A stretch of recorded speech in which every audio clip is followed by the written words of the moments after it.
Well, what's up, guys, and welcome back to Project Time Garage. Today we're back on the 74 Ford F100. We're going to call this Mr. Gray because, I don't know. If you watched last week, you saw that we got the thing back on the road, and it runs and it drives, and it seems to do so pretty well. Today, I'm going to change gears a little bit. I'm going to pay attention to the interior of this thing. And in particular, we're going to look at the seats and carpet. You see, a long time ago, when I was first kind of putting this truck together, I found this seat out of a junkyard. These are some leather seats out of, I think, like an 04 Ford F150 or something like that. And I got them because they have the integrated seat belts, and this truck had no provisions for seat belts whatsoever. And I thought this would be an easy way to get it done. The problem is, if you see how wide these seats are, they put you really close to the dash. So everybody sits straight up, and it's just not comfortable. So I bought this this really awesome piece of wonderfulness. This is out of the same era truck, 73 to 79, and it looks good. It almost looks serviceable, but I have a feeling that this really awesome and really professionally upholstered seat may be hiding something. So I don't know if I'm going to put new foam in it or not.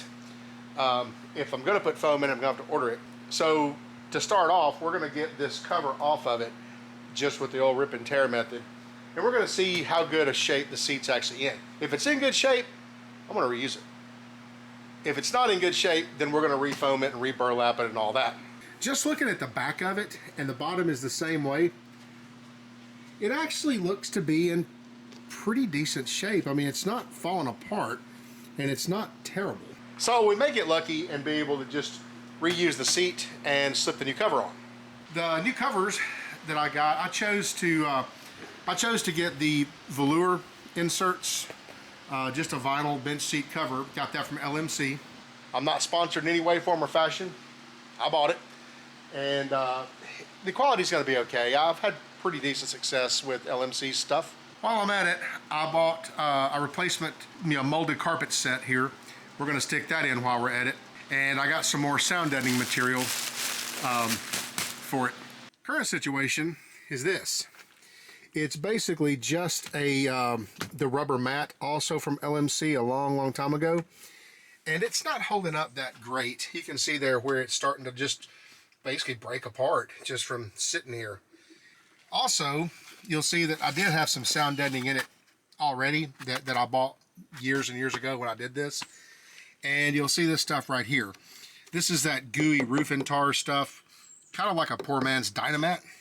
And this stuff here is throughout the entire cab. It's up on the ceiling. It's you can see it on the back wall there. It's inside the doors. The entire cab is done in that stuff for sound deadening. And it really did do a good job. The difference in sound in the truck when I first got it versus when I had it got put back together, not even on the same scale. So definitely worked. Also, while I was doing stuff, I went ahead and did the headliner a long time ago.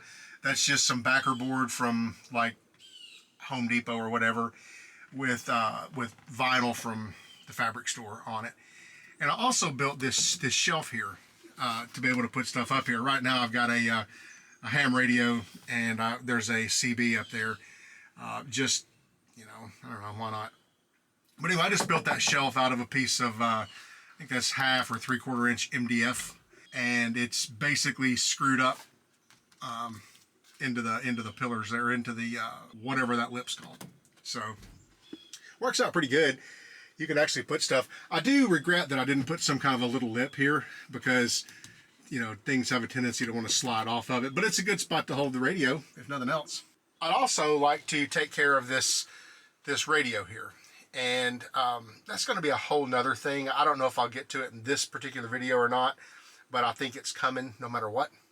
You see, years and years ago, I worked at a place called Bud's Warehouse when I was like before college, and it was owned by Walmart, and basically Bud's became like an outlet for all of the returns and stuff that Walmart got back. I was in the electronics department. It's interesting because we would get all these radios, a lot of Pioneers that had been returned back in those days. And let's say this was, I don't know, 91 or 2. It's been a long time. It's been a long time. But anyway, we get these radios back. My job was to test them, and then on the back I'd write OK in my initials on the back of them as I tested them, or if they were bad, we literally just pitched them. But anyway, years and years and years and years later, this has been about, I don't know, probably about 6 or 7 years ago now, I was helping a friend of mine clean out his dad's like estate, if you will. And one of the things that I found in there was that guy. That's an old two-knob shaft style Pioneer KE1022. And if you'll see the date on it, it says OK 11 of 92. Well, I saw that, and then I saw the old price tag from Walmart on it that had been crossed out just like we did it at Bud's. So I was like, I wonder what the chances are. I opened the box, and on the back of it is OK in my initials. So that is a radio that I actually checked out in probably late part of 91, early 92, and it got put on the floor about 11 of 92, something like that. So I think that should go in the truck. I don't know, it just should go in the truck. The only real issue is you can see that that is a single DIN style radio, which means somebody has cut the dash out in order to put that in there. They've also cut the bezel trim as well. So in order to do this, I'm going to have to basically find a donor dash or build a plate that will accept the two-knob shaft, and I'm going to have to find another dash cluster bezel that actually has the knobs intact, or the correct holes in it that hadn't been cut out. That may be a tall order, considering I think most of these trucks at this point have been have been molested. So that's why I say that may not happen this particular video, but it's absolutely going to happen. Anyway, I've yapped on a lot, so I think the thing to do is let's set the camera up and let's get this seat torn apart, get the cover off of it, and let's just see what we're working with. I think the easy way to do this may be to just find a spot here and cut into it, and then just try to peel the cover off of it. I want to see what kind of shape the other seat, the original cover, is in, which I assume it's original cover. Actually, boy, that seat is in pretty good shape, but the driver's side's not so nice.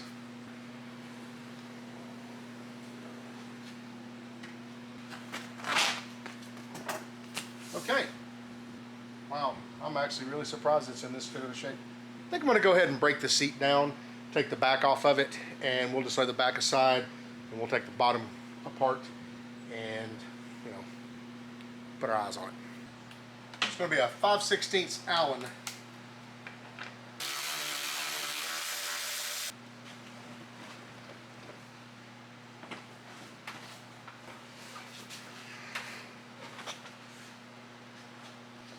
Okay, continue taking it apart.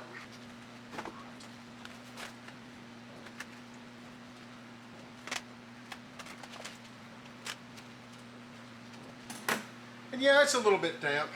It may have sat on the bed of the truck for 3 or 4 months. Looks like they did actually hog ring it, which I'm kind of surprised about. And boy, did they hog ring it. Dang. I think these hog rings might actually be true hog rings for hogs. Maybe not upholstery.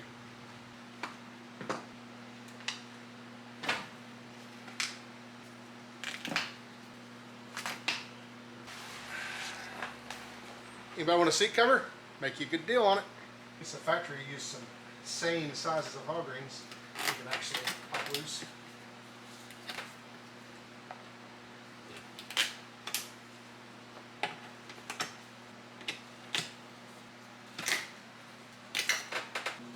I think the rest of this is just held on with this plastic.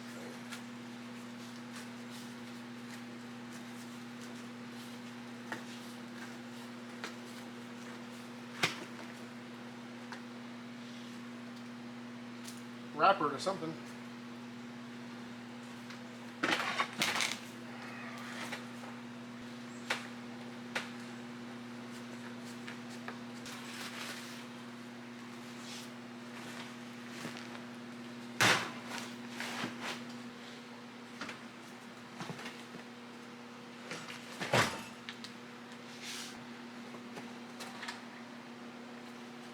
build sheet. That's pretty cool. You may think I'm crazy, but I plan to reuse that foam. I'll fix this spot here that's a little bit low, but I'm going to reuse the foam. Sure enough. I'm also going to I'll work on these rails and make sure that I can get those free and moving, and get this turnbuckle adjusted right. And we may clean the thing up and give it a light spritzing of paint. I know it's unlike me, but I just prefer quality engineering. And if you watch this channel enough, you'll know that I'm full of shit. Well, that's that part. Let me get the back up here and we'll do the same thing to it. I don't know how many hog rings it takes to properly do a seat. I think this is too many. And they're huge. That is the hog ring that they're putting in there. That's the factory one.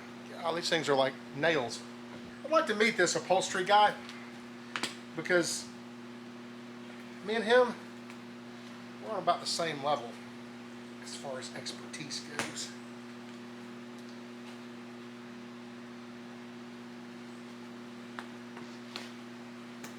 You have to make the mad grunty face or they don't come out as well. You have to go like...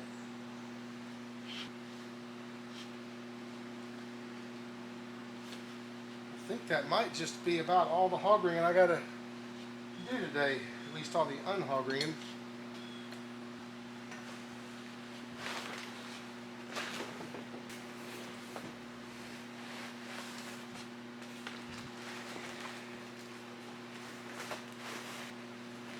Yeah, this foam is in really good shape here.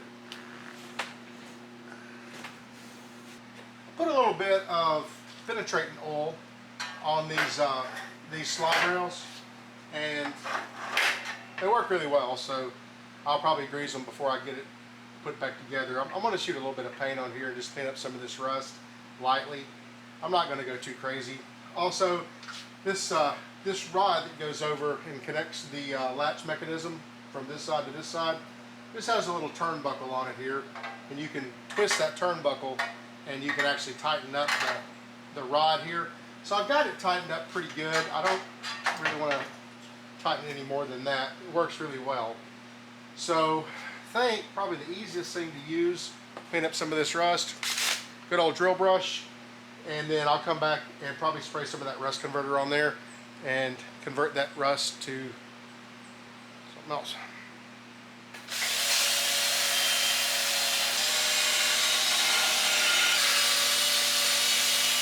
It's been pretty well knocked down, you know, all the bad rusty spots, and I went ahead and sprayed it with the rust preventer stuff.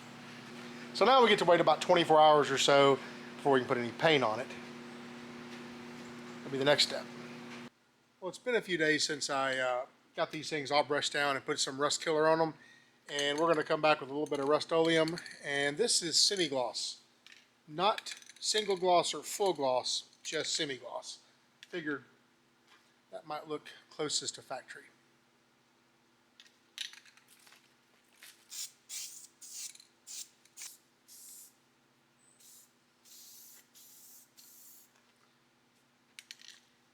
If you're worried about my my little rig not being strong enough to hold this thing up and kind of waving in the wind, don't worry, I am too.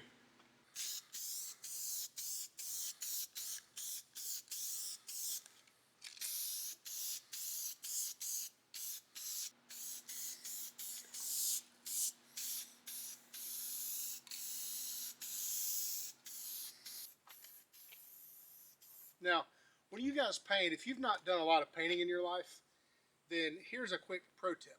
Whenever you do paint, make sure that you do it outdoors and do it in a really gusty wind. That way you minimize the chances of being able to get paint on your product. So take that from a pro.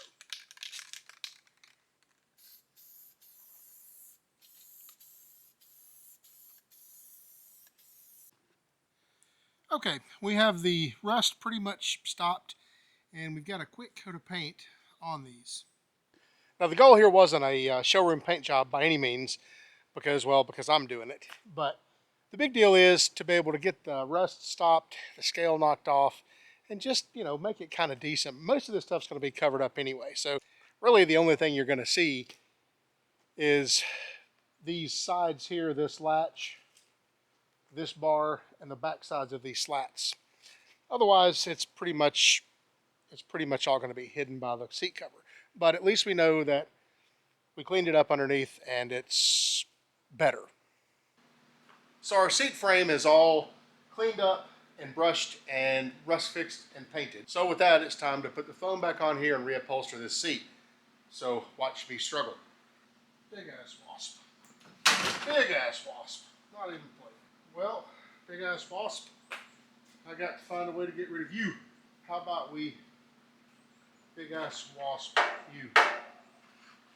No. Come here. It's that time of year when big ass wasps start getting cold.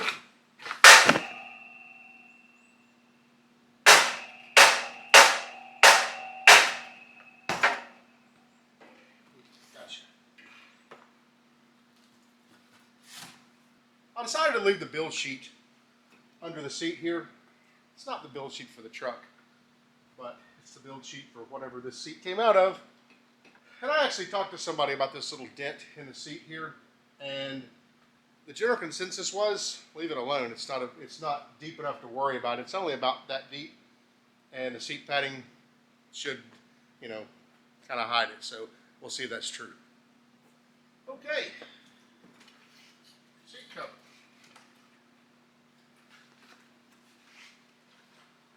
I left these things out, you know, on the hood of the car for several days now, so hopefully they are, you know, pliable.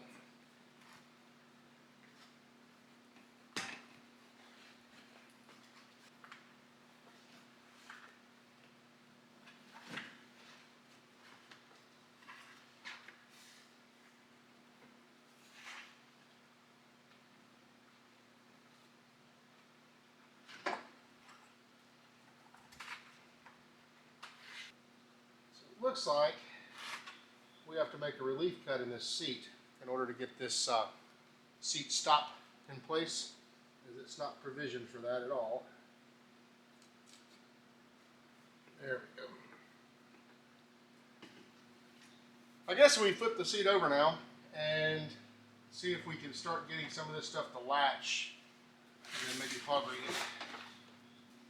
It also looks like that this flippy undery thingy, I believe that's a technical term for that, flippy undery thingy, it goes up and it latches on the seat, and I think we'll have to cut that some because they didn't cut it out for the seat braces or the seat rails, so I think we'll have to do some of that. Basically making sure I got my cover on there straight enough so that I could actually, you know, hook it and make it work, but looks like I did. So I need to be able to take this thing right here and I need to stretch it and clip it over that. It's gonna be a little bit of a chore since this cover fits pretty snug, so somehow I'm gonna have to maybe compress the seat to give myself a little bit more slack to be able to pull that up and hook it right there.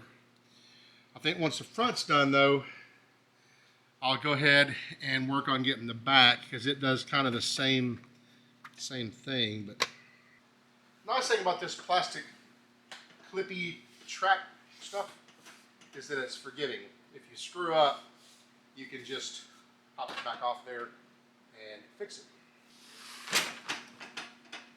So this clippy Ani tracky stuff doesn't really work for this lip.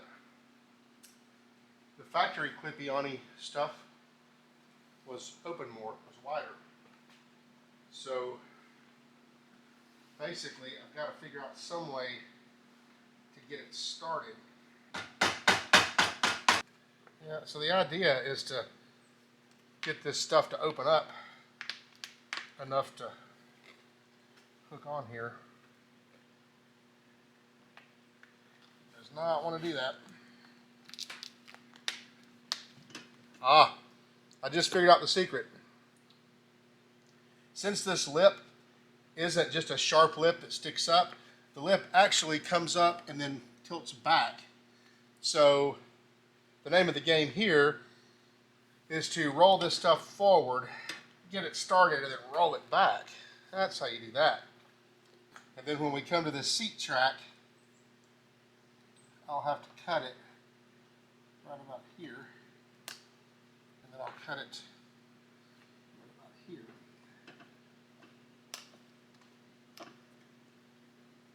That'll give me enough relief to be able to work that out. I gotta say, that's not bad. It's a little bit looser here than I wish it was, but go ahead and make this relief cut here. And the same one about right here. I'm just using a pair of side cutters for this. Probably the wrong tool, but it's working.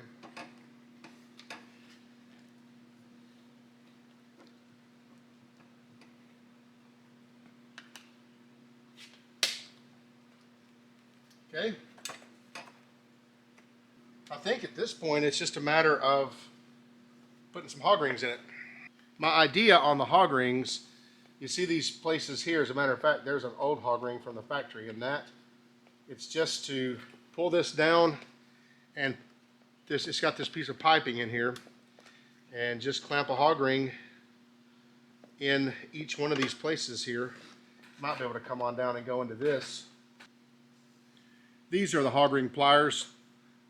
If you've never used hog rings or hog ring pliers, I'll leave an Amazon link down in the description for these pliers. It actually comes with an assortment of different variations of these. But basically, the idea is you put them in the pliers, you hook it in your fabric, and you squeeze them together, and it hog rings them. That's pretty much it. So, not very scientific.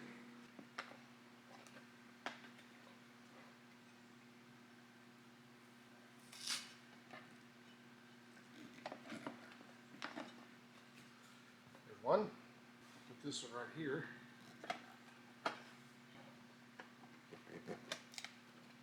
And that's the basic idea right there, is just to pull the fabric tight and put a hog ring in it. And do that all the way around the entire seat. I'm going to go do the same thing for the other side. That's what the bottom came out like. It was a quick process. Some of this fabric is a little bit bunchy on the sides, a little bit wrinkly, but the factory covers that I've seen kind of look that way too. I mean, in the 70s, the American car market, it wasn't really obsessed much with details. So if there was a cover on there, it was good enough. So with this one done, let's get to the backrest. The backrest for this seat was already in pretty good shape. Only thing about it is that it fits, the seat frame kind of fits up inside this part.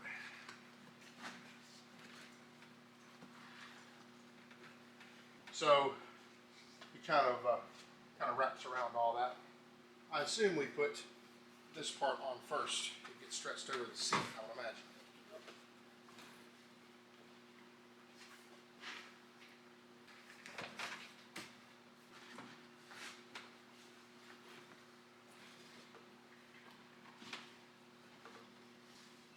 I believe this gets hog ringed here.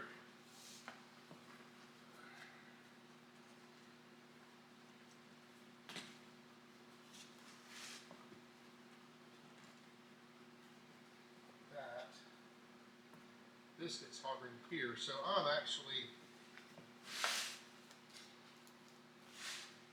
too far in. So I need to slide all this back some. Try to get some more here. Oh, that's better. That's way better. And that will help me stretch this and get hog rings in there. Okay. That looks pretty much right, pretty much even. Issue I'm going to have right now is getting all of this to fit in here. Oh, I see what's going on. This goes under here. That's right, I remember that now. That's how that works. This bar is exposed because this is the bar that runs the seat release, seat back release. Yeah, there we go. That's probably better. Now I do remember when I was taking it apart, there's these little springs right here, and I do remember this fabric being under this spring because I had to lift the spring and pull it out on both sides. So I'll need to remember that, putting it back together. So at the risk of doing something awful and wrong and bad, I think I'm going to go ahead and hog ring this here just so it stays pulled kind of tight. And then I'm going to pull this one up and hog ring it. Take a look at the front and make sure that it looks somewhat right. I completely missed it. I'll tell you what, you guys that do this stuff for a living, I got nothing but respect for you. This is a workout on the hands. Let's have a look at it from the front, make sure that it looks somewhat right, and it does look pretty decent right there. My cardboard is just way too much. For this top section here, I got the next biggest size hog ring, and I kind of folded this fabric over to try to get a little bit more in that seam because I wanted to pull it a little tighter. And this cover is a little bit bigger, I think, than factory because it fits without really having to stretch it. So I put bigger ones up here so I could bunch more fabric up, and it was wide enough to get, in it. But for the bottom, we'll keep doing these small rings.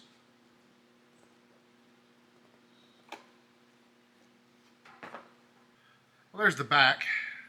I do have a few areas here where where it wasn't really pulled that tight. I don't know if that'll tighten up or not. It might. But it's the same on both sides. It's just a little bit slack. But otherwise, it 1000% improvement over what the seat did look like. I guess the next thing is the hard part, and that is to get the seat back bolted back onto the seat. That's probably going to be a little bit of a struggle, being that I'm here by myself today. So this bolt goes in the hole that is hidden right there and bolts the bracket to it. So we'll see if we can do this ourselves. I do have an upholstery tool to open these holes up with.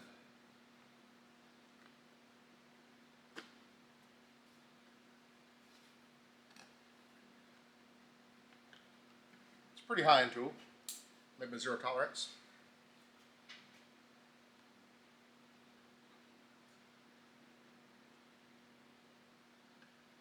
Yep, that's pretty much it right there.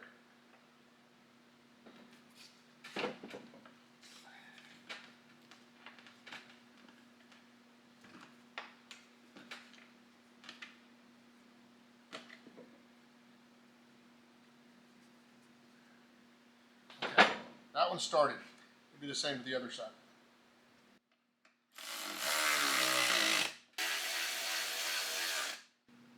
So that's what we ended up with. Kitty cat prints and everything. But I think once it's in the truck, it's going to look even better. I'm not sure how much you're going to notice this right here, but what can you do? So I got the seat out of it and kind of got a little vacuuming done here, and in preparation to put this carpet in. This mat, it's going to go away. I'm not going to keep it. It's starting to crack. It's not even that old. It's just cracking due to, I guess, age. I don't know. But I got to get the mat out of here, and went ahead and put bolts back in the holes where the seat mounts. And once I get the carpet laid in here, then I can easily find these to be able to burn the holes for the seat bolts to go in. So let's get this mat out of here. Shouldn't be very hard to get this out of here. I'm just going to literally cut it out because I'm not going to save it because it's torn to bits.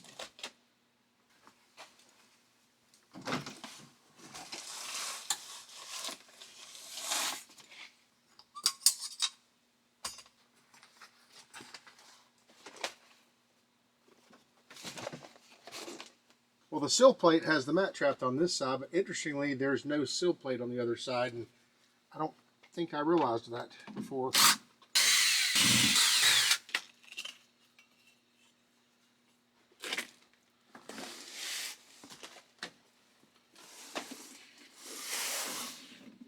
I got a roll of this sound barrier also. It's the same stuff that's already in the truck. And it does a pretty good job of deadening the noise in here, fighting it down some. So we'll make sure. So I think I'm even going to double it up in here. You know, who's ever heard of a vehicle that's too quiet inside? Not me.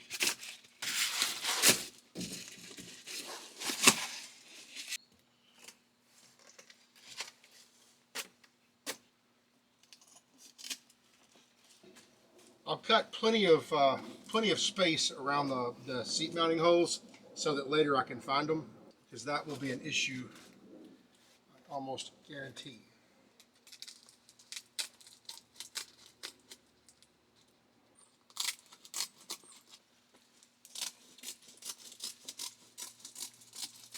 I think with this stuff, there's no really right or wrong way to do it. I think as long as it gets under the carpet, you're okay. See the camera wiggling? I got you on a really long tripod thingy. It's on the door, so sorry about that. But I do take my scraps and throw them under the carpet.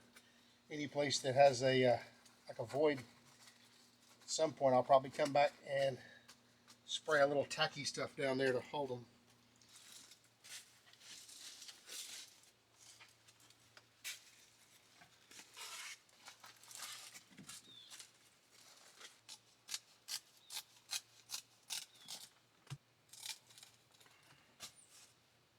If I can just cut this halfway straight, we'll be in good shape.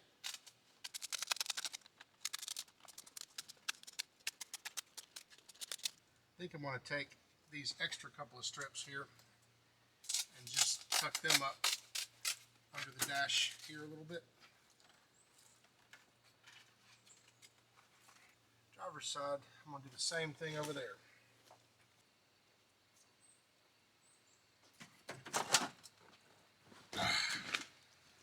Time for some carpet.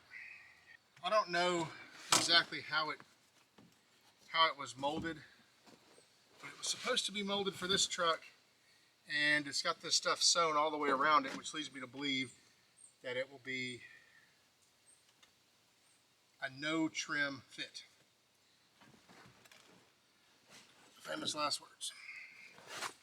But I need to fold it back over itself first. Try to get the back to lay down and behave. I think I just turned on my hazard lights, which is fair because this has been pretty hazardous so far. Problem I'm going to have is with the shifters. Best way to do this would be to take the shifters out, but I'm not going to do that because, well, you've watched this channel. But I think what I'll do is get it as close around the shifters as I can and try to trim it just enough for it to go over them, and then maybe we can pull and stretch and mess around with it and make it work, hopefully. So wish me luck. So I poked a couple of holes for what I hope will be shifters, and hopefully I can work it out where it'll actually fit. I cut them as small as I could cut them just to get them over the knobs. Yeah, I should have took the knobs off, but again, you watch this channel. All right.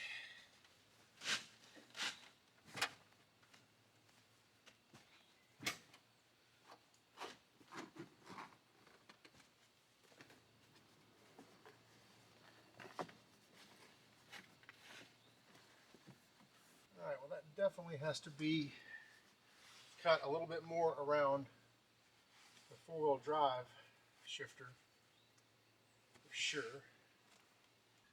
For areas that I need to cut out and I need to mark, I just use this, I think it's Taylor's chalk. You can get it on Amazon for like almost nothing. I just kind of go around the outside edges of whatever I need to cut around, and that way I can pull the carpet back and actually cut it.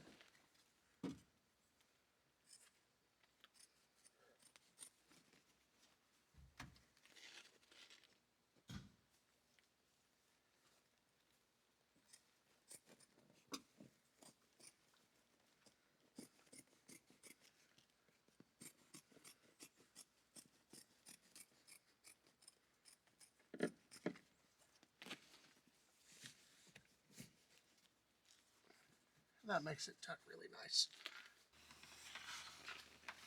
Gotta lift it up so we don't tear the carpet.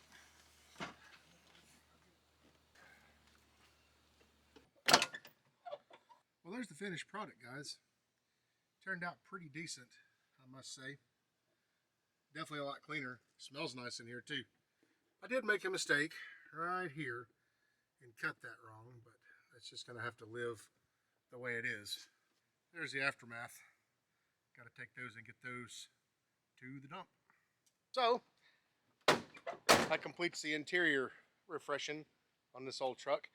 I guess one of the next things we're going to do is start tackling this bed, because I know it's a Dentside and all, but it's not good. So anyway, that'll do it for this video, guys. I appreciate you watching. Hey, don't forget to like, share, subscribe. Do me a favor and tell a friend about us. That's how this channel grows and views. That helps me tremendously. Appreciate you watching. See you next time.